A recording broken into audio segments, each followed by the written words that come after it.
What is going on, everybody? It is DZAN. Please excuse, I am a little under the weather. Ladies and gentlemen, this week we are breaking up the podcast separately. We had some technical difficulties, but nevertheless, we are bringing you an episode this week. So let's not waste any time and let's get into it. First things first, MMA, baby. UFC 279. Man, what a weird card. What a weird card this was. Let's talk about it. I've never seen so many catch weights and miss weights, and it's crazy. I mean, you would think that they were trying to make this card happen no matter what. I wonder why. By the way, if you see a lot of cuts, it's because I'm coughing. So first things first, we had Johnny Walker submitting Ion Cutelaba in the first round, and then getting kicked the fuck out. So that's fun. Then after that, we had Irene Aldana get a crazy up kick, an up an an up kick liver shot, liver kick, an up kick, an up liver kick, liver shot, a shot kick liver fucking pop, right? First one to ever happen. Beautiful. Li Jinyaling won. Oh, wait a minute. No, he didn't win. He was fucking robbed. Hello. Welcome to the club. Go sit down with Holly Holm. She has a couple of those. Hamzat Chimaev, round one, submitting Kevin Holland, and then Nate Diaz submitting Tony Ferguson in round four. Why did I brush over those so quickly? Because it was a fucking crazy card, guys. So much shit had went down. Those weren't even the fights that was supposed to happen leading up to this card. All three of the fights had to be switched around because Hamzat didn't make weight. I really wanted to speak about Hamzat with Dirty because this was such a change in kind of the path, I think, for Hamzat in the eyes of the mainstream audience, right? I don't know, man. I don't like the fact that he came in overweight. One, right? That's one thing. To act the way you did after that, nonchalant, right? That's the second thing. Okay. Third is how you conducted yourself in the fight. I mean, okay, the fake glove touch, I get it. I mean, Holland, protect yourself, right? Protect yourself at all times. I get that.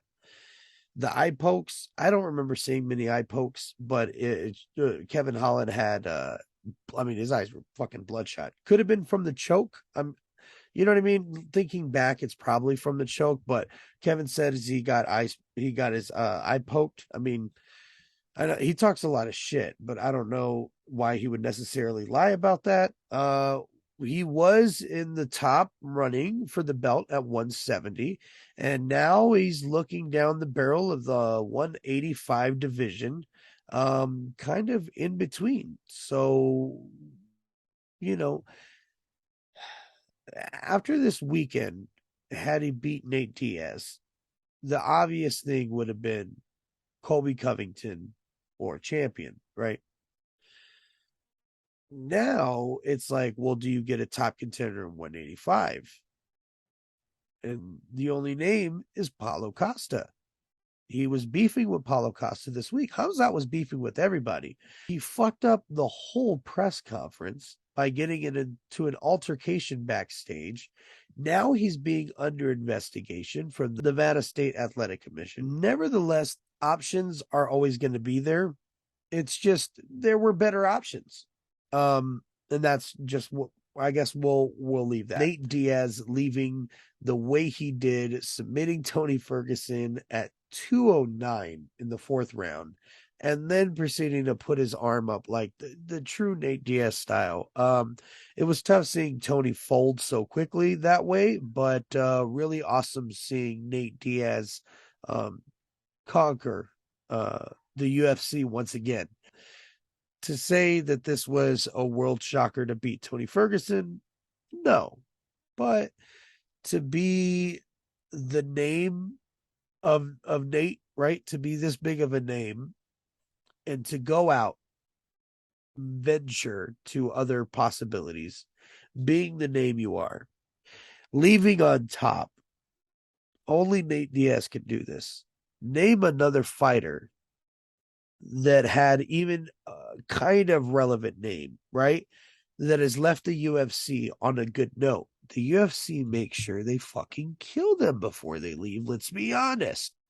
Always respect Nate for that. So we got news that Jake Paul is going to be fighting Anderson Silva now, Saturday, October 29th. This is going to be for 8 rounds at 187 pounds. And this is the first time I believe that Jake Paul is being seen as the underdog, rightfully so. And I don't know. I saw the press conference. I did watch that. Anderson Silva is just the nicest fucking guy. He makes it so hard for you to try and sell like a fight against him. You know what I mean? He kills you with kindness, you know? It was really fun to see him interact with Shell too after all these years. Not too much going on in music album dropping wise. JID, or Jid as some folks would call him, released an album, The Forever Story. I'm still going through that one. He is one hell of an artist, and this is a really great listen. I'm still going through Beautiful Mind by Rod Wave. That is easily one of my favorite albums that has been recently released. And then of course I'm still bumping that fucking Curtain Call 2. People, come on.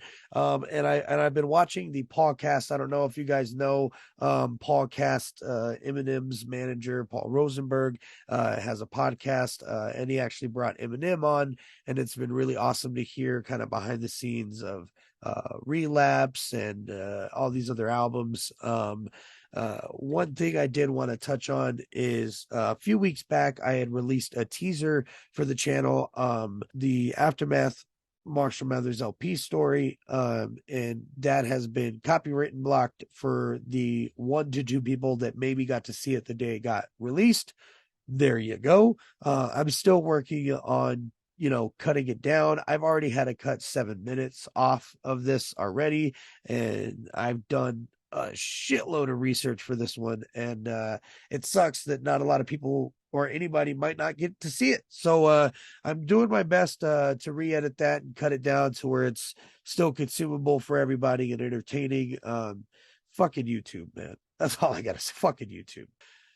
That's all I got, guys. Thank you so much for watching. We'll see you next time. Peace.